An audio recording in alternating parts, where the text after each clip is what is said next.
When Israel was a nation, they agreed to a set of covenant laws at Mount Sinai as part of a special contract with Yah. It meant that they were to be his people, and he would in turn be their Elohim. Now, as with all contracts, which usually involve at least two parties, in this case Yah and Israel, both parties were bound by certain agreements which were spelled out in the contract or covenant. The ancient people of Israel were told that if they obeyed the laws of the covenant, they would have Yah's protection and be showered with many blessings. If they disobeyed, they would receive punishment and suffer many curses. Sadly, our ancestors chose the latter, and following that fateful decision, the nation of Israel was thereafter thrust into a series of events that eventually resulted in a time of trouble and punishment whose ill effects are still felt to this very day. $890. That's a good buy. $890. Before long, ancient Israel experienced a civil war and eventually split into two kingdoms, with the tribe of Judah leading a two-tribe kingdom to the south and 10 tribes forming a kingdom to the north. After a period of self-rule, the independence of the northern kingdom was threatened by the Assyrians. We get that account in the book of 2 Kings. Hoshea, son of Elah, began to rule over Israel in the 12th year of King Ahaz's reign in Judah. He reigned in Samaria 9 years. He did what was evil in Yah's sight, but not to the same extent as the kings of Israel who ruled before him. King Shalmaneser of Assyria attacked King Hoshea, so Hoshea was forced to pay heavy tribute to Assyria. But Hoshea stopped paying the annual tribute and conspired against the king of Assyria by asking King So of Egypt to help him shake free of Assyria's power. When the king of Assyria discovered his treachery, he seized Hoshea and put him in prison. Then the king of Assyria invaded the entire land, and for 3 years he besieged the city of Samaria. Finally, in the 9th year of King Hoshea's reign, Samaria fell, and the people of Israel were exiled to Assyria. They were settled in colonies in Halah, along the banks of the Habor River in Gozan, and in the cities of the Medes. This disaster came upon the people of Israel because they worshipped other deities. They sinned against Yah their Elohim, who had brought them safely out of Egypt and had rescued them from the power of Pharaoh, the king of Egypt. They had followed the practices of the pagan nations Yah had driven from the land ahead of them, as well as the practices the kings of Israel had introduced. This gives us a good picture of why the northern kingdom was punished by being exiled to Assyria. But later, Judah, which was the only kingdom left, also ended up doing that which was not right in the sight of Yah. 2 Kings chapter 24 informs us that the last independent king of Judah, Jehoiakim, reigned for 8 years, practicing evil before Yah unleashed the forces of Babylon on the kingdom of Judah, which ended in that nation being led away captive as well. 70 long years of captivity was experienced in Babylon, and the ancient Israelites witnessed the fall of that empire and the rise of the next. After the 70 years had expired, the new Persian king, Cyrus the Great, allowed the people of Judah to return to their homeland and rebuild. This event was recorded in the scriptures. In the first year of King Cyrus of Persia, Yah fulfilled the prophecy he had given through Jeremiah. He stirred the heart of Cyrus to put his proclamation in writing and to send it throughout his kingdom. This is what King Cyrus of Persia says: Yah, the Elohim of heaven, has given me all the kingdoms of the earth. He has appointed me to build him a temple at Jerusalem, which is in Judah. Any of you who are his people may go to Jerusalem in Judah to rebuild this temple of Yah, the Elohim of Israel, who lives in Jerusalem. And may your Elohim be with you. Wherever this Hebrew remnant is found, let their neighbors contribute toward their expenses by giving them silver and gold, supplies for the journey, and livestock, as well as a voluntary offering for the temple of Elohim in Jerusalem. That second temple was indeed rebuilt, and it existed until the time of Yeshua, who prophesied its ultimate destruction. Sadly, many of the people of Judah rejected Yeshua, as they failed to understand the many prophecies and types that pointed to him, such as those found in Exodus 12 verse 5, Zechariah 13 verse 6, Genesis 49 verse 10, Isaiah 7 verse 14, Micah 5 verse 2, and so many others. Yeshua highlighted their rejection of him in several parables. A notable one is the parable of the evil farmers, which can be found in Matthew 21 verses 33 to 46. And in it, Yeshua reveals what the rejection of the nation he was sent to would result in. Following the fulfillment of the parable of the evil farmers, wherein they murdered the son of the vineyard owner, that being Yeshua, and after the rejection of his emissaries, the fate of Judah and Jerusalem was pretty much sealed. Yeshua prophesied the destruction of Jerusalem and pointed to the future of the people of Judah, which was right in line with the curses of Deuteronomy 28. And when you see Jerusalem surrounded by armies, then you will know that the time of its destruction has arrived. Then those in Judea must flee to the hills. Those in Jerusalem must get out, and those out in the country should not return to the city. For those will be days of Elohim's vengeance, and the prophetic words of the scriptures will be fulfilled. How terrible it will be for pregnant women and for nursing mothers in those days. For there will be disaster in the land and great anger against this people. They will be killed by the sword or sent away as captives to all the nations of the world. And Jerusalem will be trampled down by the Gentiles until the period of the Gentiles comes to an end. This particular prophecy, as you can see, stretched throughout time, with Jerusalem being controlled by the Romans, who were the first to march on her following Yeshua's prediction. Roman rule lasted for hundreds of years after the initial siege. Then the Romans eventually lost hold of Jerusalem to the Muslims. And thereafter various caliphates controlled Jerusalem until the time of the Crusades. During this long period, popes allied with European kings to fight against Muslims. The Crusades were first and foremost an expression of papal authority against the enemies of the Church. The First Crusade was preached by a pope, Pope Urban II, in France in the year 1095. With reference to the Muslims and their advance in Europe and in Jerusalem, I think the Christians in Europe believed that the Islamic message of Muhammad was against and contradictory to what the Christians were saying. They were worried that this idea could possibly overrun the Christian idea. Pope Urban conceived this idea that it's not a sin if you kill non-Christians, if you kill non-believers in our faith. And so he made this deal that if you go and fight in the Holy Land, you will be forgiven all your past sins. A knight could sin as much as he liked, and simply by going to the Holy Land, he had been given his passport to heaven. And that was an extremely attractive deal. And combined with that, he could win fame, he could win glory, and he could come back with the treasures of the Near East. These are the things that drew knights in their tens of thousands to go on crusade.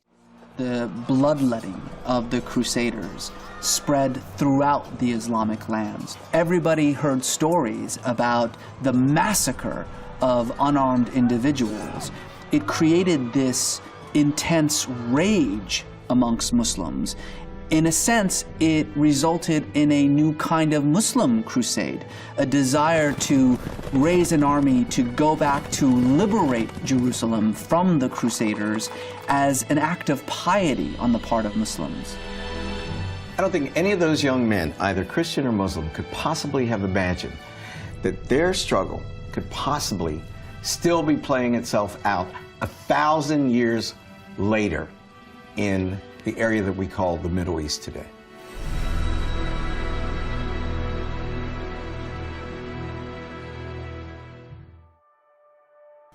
Following the Crusades, control of Jerusalem went from Mongol warriors to Egyptian Mamelukes to the Ottoman Empire, who surrendered Jerusalem to the British on December 9th, 1917.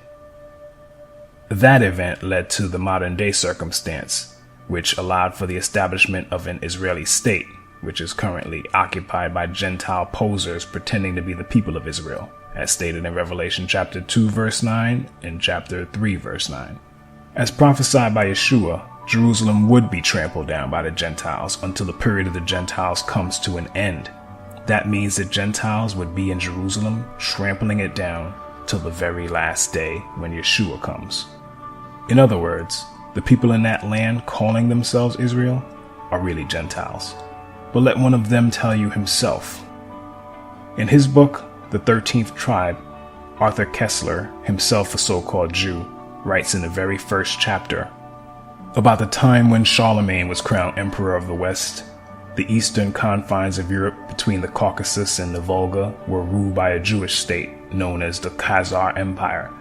At the peak of its power, from the 7th to the 10th centuries AD, it played a significant part in shaping the destinies of medieval and consequently of modern Europe. The country of the Khazars, a people of Turkish stock, occupied a strategic key position at the vital gateway between the Black Sea and the Caspian, where the great eastern powers of the period confronted each other. It acted as a buffer protecting Byzantium against invasions by the lusty barbarian tribesmen of the northern steppes. But equally, or even more important, both from the point of view of Byzantine diplomacy and of European history, is the fact that the Khazar armies effectively blocked the Arab avalanche in its most devastating early stages, and thus prevented the Muslim conquest of Eastern Europe. It is perhaps not surprising, given these circumstances, that in 732, after a resounding Khazar victory over the Arabs, the future Emperor Constantine V married a Khazar princess. In due time, their son became the Emperor Leo IV, known as Leo the Khazar. Ironically, the last battle in the war, AD 737, ended in a Khazar defeat. But by that time, the impetus of the Muslim holy war was spent. The caliphate was rocked by internal dissensions, and the Arab invaders retraced their steps across the Caucasus without having gained a permanent foothold in the north, whereas the Khazars became more powerful than they had previously been. A few years later, probably AD 740, the king, his court, and the military ruling class embraced the Jewish faith, and Judaism became the state religion of the Khazars. No doubt their contemporaries were as astonished by this decision as modern scholars were when they came across the evidence in the Arab, Byzantine, Russian, and Hebrew sources. What is in dispute is the fate of the Jewish Khazars after the destruction of their empire in the 12th or 13th century. On this problem, sources are scant, but various late medieval Khazar settlements are mentioned in the Crimea, in the Ukraine, in Hungary, Poland, and Lithuania. The general picture that emerges from these fragmentary pieces of information is that of a migration of Khazar tribes and communities into those regions of Eastern Europe, mainly Russia and Poland, where, at the dawn of the modern age, the greatest concentrations of Jews were found. This has led several historians to conjecture that a substantial part, and perhaps the majority of Eastern Jews, and hence of world Jewry, might be of Khazar and not of Semitic origin. The large majority of surviving Jews in the world is of Eastern European, and thus perhaps mainly of Khazar origin. If so, this would mean that their ancestors came not from the Jordan, but from the Volga, not from Canaan, but from the Caucasus, once believed to be the cradle of the Aryan race, and that genetically they are more closely related to the Hun, Uyghur, and Magyar tribes than to the seed of Abraham, Isaac, and Jacob.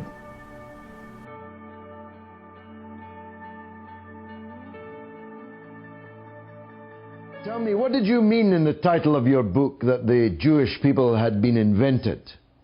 It isn't a provocation. I meant it. I think that the Jewish people was invented. Like the French people, like the Italian people. You see, to build nations in the modern times, historians started to build to the past peoples. Between these peoples, I think that in the second half of the 19th century, the Jewish people was invented. Shlomo Sand, an Israeli emeritus professor of history at Tel Aviv University, wrote a book called The Invention of the Jewish People, in which he agrees with a lot of what Arthur Koestler brought forth concerning the Khazarian origins of the so-called Jews. Shlomo Sand, who is himself a so-called Jew, points out that the ancestry of most contemporary Jews stems mainly from outside the land of Israel, and they are descended from converts, and that mass conversions to Judaism occurred among the Khazars in the Caucasus, Berber tribes in North Africa, and in the Himyarite kingdom of the Arabian Peninsula. Yeshua said that a certain people would say that they are Jews but are not, and those people are the Khazars and their descendants who are among us today. And the fact that many sources can be found among these people which proclaim their true origins is astounding. On page 226 of his book, Sand writes, another early source attesting to the collective conversion of the Khazars is a Karaite one. In about 973 CE, one Yaakov Kerkasani, a scholarly traveler who was quite familiar with the regions around Khazaria, wrote a commentary in Aramaic on the verse, Elohim shall enlarge Japheth. Genesis 9:27. This is what the words mean. He will dwell in the tents of Shem, which grant him a favor and advantage. And some commentators think that this refers to the Khazars, who became Jews. What is interesting about the quote he cites and agrees with is the fact that they know and believe the prophecy concerning a people who would pretend to be of the tribe of Judah but are truly Gentiles. And they base this on Genesis 9 verse 27, which coincides with Revelation 2 verse 9 and 3 verse 9. What's more, most of the world is buying into this deception, and for the present day Khazarians, that's probably reason to celebrate.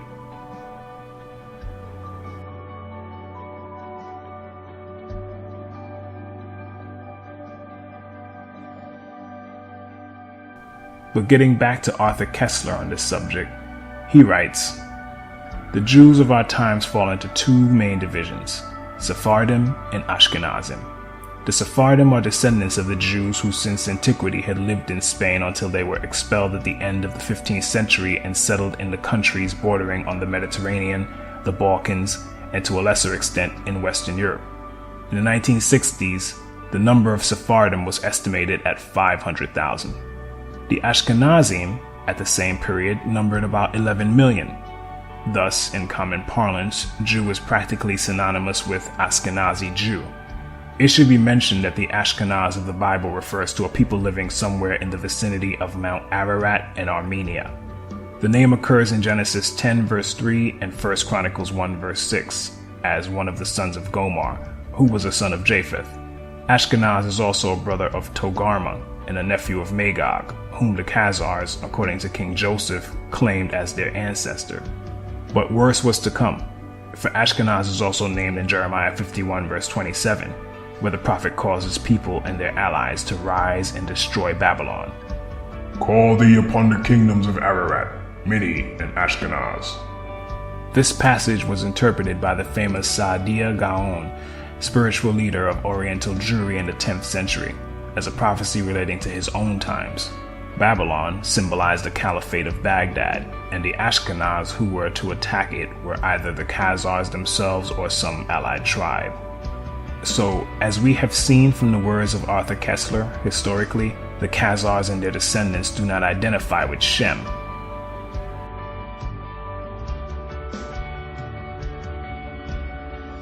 But rather, they identify with Japheth. And that is proved out in their own writings. This is a major fulfillment of scripture. All that being said, what happened to the real people of Judah in 70 AD, following the siege and destruction of Jerusalem? The ones who weren't captured by the Romans and killed or enslaved escaped. But where did they go? First, you have to understand that whenever trouble arose, such as severe famine in the land, our forefathers and mothers were known to migrate in order to avoid it. There are three famous accounts of Abraham, Isaac, and Jacob heading south when famine struck at different periods in each of their lifetimes. Abraham and Jacob went all the way south to Egypt, but Isaac went as far as Gerar. And let's not forget Joseph and Mary, who also fled south to Egypt with Yeshua to escape trouble. These acts are all somewhat prophetic, as they are a major clue as to what happened to the people of Judah following the destruction of Jerusalem. In his book, From Babylon to Timbuktu, author and historian Rudolph R. Windsor, a true Hebrew, writes, in the year 65 BC, the Roman armies under General Pompey captured Jerusalem. In 70 AD, General Vespasian and his son, Titus, put an end to the Jewish state with great slaughter. During the period of the military governors of Palestine, many outrages and atrocities were committed against the residue of the people. During the period from Pompey to Julius, it has been estimated that over 1 million Jews fled into Africa, fleeing from Roman persecution and slavery. The slave markets were full of black Jewish slaves. After the fall of the Carthaginian metropolis in North Africa, Roman power became dominant in the Barbary states. The pagans and the Romans attacked the Jews indiscriminately, both the Jewish soldiers and the uninvolved peaceful population. As a result of this merciless attack, many Jews fled to those parts of Northwest Africa known as Tunisia, Algeria, Morocco, and Mauritania. Many other Jews fled to the areas where Rome did not have any jurisdiction. This was to the region of the south, the Sahara Desert, and the Sudan. Windsor also tells us on page 86 and 87 that more descendants of Judah fled to the west coast of Africa in the 7th century after the Visigoths assumed power and began to suppress Hebrew customs with forced baptisms to Christianity. Windsor cites many credible sources to make his points. Among them is Joseph J. Williams, a 20th century historian who, in his 1930 book Hebrewisms of West Africa, wrote, "Whatever may be thought of the more or less mythological traditions connected with the earliest Jews in North Africa, it is now practically an established fact that a Jewish nation, Jewish at least in faith and perhaps too in origin, long held sway south of the Sahara." Now, while Joseph Williams, who is Caucasian and Jesuit, does provide meaningful and factual info that pertains to the descendants of the ancient Hebrew Israelites, he does so with a degree of reluctance, and the book is written through the lens of what I would call a racist and white supremacist viewpoint. Because despite all the evidence of the true descendants of Judah and Israel as a whole being black, Williams and his sources try to brush that aside and conclude that white Jews, who they blindly claim are the originals, must have somehow lost their color by interbreeding with blacks who thereafter assimilated their culture, for which there is absolutely no evidence. That said, Hebrewisms of West Africa is full of valuable information as regards the wanderings of the Hebrews following the flight from Judea, and it also gives great insight into the further scattering of our ancestors, as certain customs practiced in West Africa by our Hebrew ancestors found their way to islands like Jamaica, Haiti, the Virgin Islands, and many other places following the slave trade. So, having fled their homeland as prophesied, there our ancestors were, charting new territory in Africa and trying to carry on their Hebrew traditions in a new land, but not as savages or uncivilized barbarians. In fact, Rudolph Windsor tells us in his book, "The black Jews had an advantage over the African tribes. They carried their culture, history, laws, and written records with them. This assured them a constant precedent for the development of a higher social organization. Because of the stability of the black Jewish culture, the Jews were not absorbed into the autochthonous or native population. In fact, the Jews absorbed some of the native tribes. The Jews made use of every opportunity. They were an industrious and skillful people. In the Jewish Ghanaian states were found kings, princes, governors, generals, secretaries, treasurers, revenue agents, judges, architects, engineers, doctors, jewelers, sculptors, masons, carpenters, painters of art, goldsmiths, leatherworkers, potters, armorers, saddlers, blacksmiths, agriculturists, etc. The survivors of the Roman siege of Jerusalem were able to flee that terror and carry on in a new land. But the relative peace our ancestors were afforded by escaping to Africa was broken by the Arab slave trade, which affected not only Hebrews, but men, women, and children from many other peoples that were usually of the lowest classes. The Eastern Arab slave trade, in particular, involved women and young girls, and a strict ratio of 2 women for each man was maintained. The Arab slave trade, as horrible as it was, eventually gave way to something much worse with the arrival of the Portuguese. Portugal broke from Arab rule somewhere between the 12th and 13th centuries and slowly rose to power. Because of this small European country, slavery would soon go from including people of lower classes from different ethnicities to being forced mainly on so-called blacks from the tribe of Judah.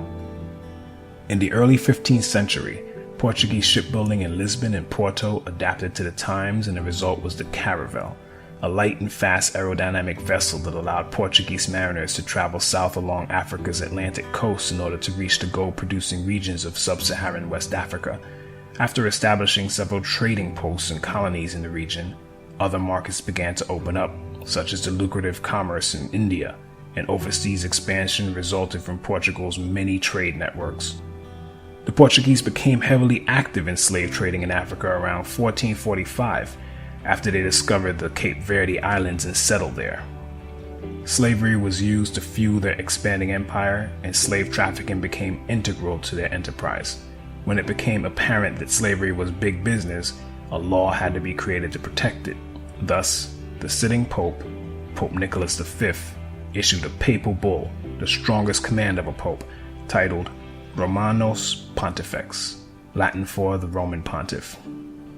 He issued the bull to King Alfonso V of Portugal on January 8, 1455, and it allowed the king to, and I quote, invade, search out, capture, vanquish, and subdue all Saracens and pagans whatsoever, and other enemies of Christ wheresoever placed, and the kingdoms, dukedoms, principalities, dominions, possessions, and all movable and immovable goods whatsoever held and possessed by them, and to reduce their persons to perpetual slavery.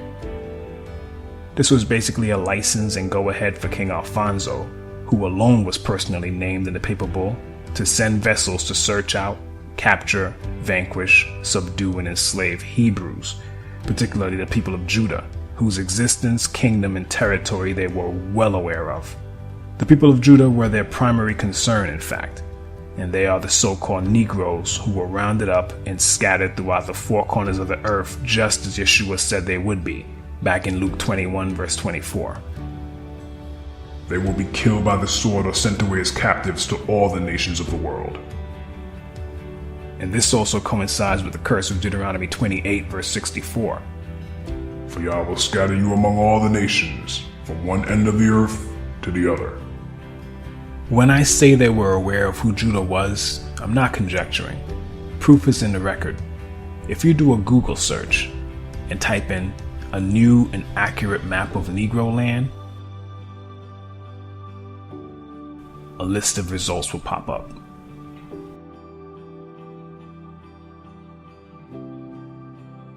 As of the date of this recording, Swain.com still works. Click on it and a page will open up showing a 1747 map of West Africa by 18th century English map engraver Emmanuel Bowen. And then click on the image of the map itself. Move your mouse pointer to the area that is now present-day Ghana and click on it to enlarge the map. Click it again and you will clearly see that what is now called Ghana was once the slave coast, which the map maker labeled the Kingdom of Judah, dropping the H at the end. This is where many of the people of Judah were shipped from, like sardines in a can. Yet today, the elites and their paid professors would have you believe that we are Africans or Hamites, when in truth we are Shemites. They themselves know this to be a fact. In Zondervan's Compact Bible Dictionary, for instance, the definition for Ham reads as follows. Ham, the youngest son of Noah, born probably 96 years before the flood, and one of 8 persons to live through the flood. He became the progenitor of the dark races, not the Negroes, but the Egyptians, Ethiopians, Libyans, and Canaanites. They say not the Negroes because Shem is the progenitor or father of the Negroes. Though both lines are comprised of so-called blacks, Africans and so-called African Americans are not the same. We are Hebrews and they are Hamites. But there are still many Hebrews in Africa, however. But getting back to our history, despite the papal bull pertaining solely to the King of Portugal, that didn't stop other empires and nations from getting in on the action. Over the centuries, Spain, Britain, France, the Dutch, Canada, the United States, and many African countries participated in the transatlantic slave trade, and this fulfills certain prophecies, such as Psalm 83, which I urge you to read with your eyes open, and Joel 3 verse 6. You have sold the people of Judah and Jerusalem to the Greeks, so they could take them far from their homeland. The sad fact is, Psalm 83 is still in full effect, as our collective enemies are still conspiring to keep us in the dark as concern our true identity, and they continue to miseducate us.